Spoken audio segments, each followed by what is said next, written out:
was the understanding I have is that you assume each person's competence before they type with you. I'm going to stop there because that is absolutely correct. I do assume that. I do. I assume that everybody is smart and that they're trapped in their body and that they're not able to communicate, and that's what's holding them back. Okay? So you're absolutely right. The way I understand it, some are more robust than others about participating.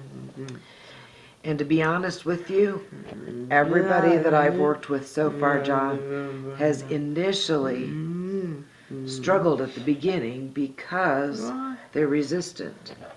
They've never had the ability to communicate, and it's kind of scary, really, for most people. And even in the beginning, remember how many times you got up and ran to the other room, especially when we were talking about personal things, because sometimes that can be scary, especially for someone who's not really used to communicating.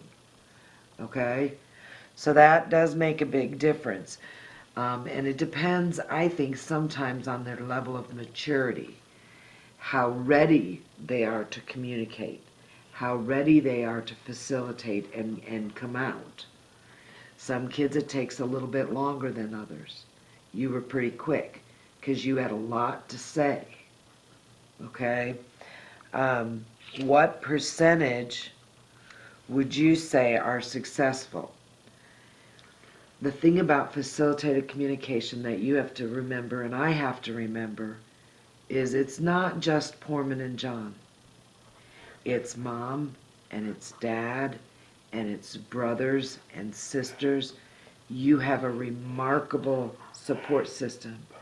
Seth has a remarkable support system, and Matthew and Jake and Lindsay. And to me, that is the key. It can't just be one of the child's ready. It has to be the whole family is ready.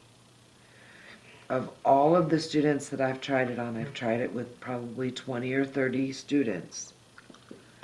Our network, you and Matt and Seth and Lindsay, are the most successful and have stuck with it because of your support system, because of your family, and the support that they have given you. You are the lucky ones because you have siblings, you have extended family, you have people deep in the family that support you. Lindsay does, Seth does, Seth's brothers and sisters both type with him, Matthew's brother and sister type with him.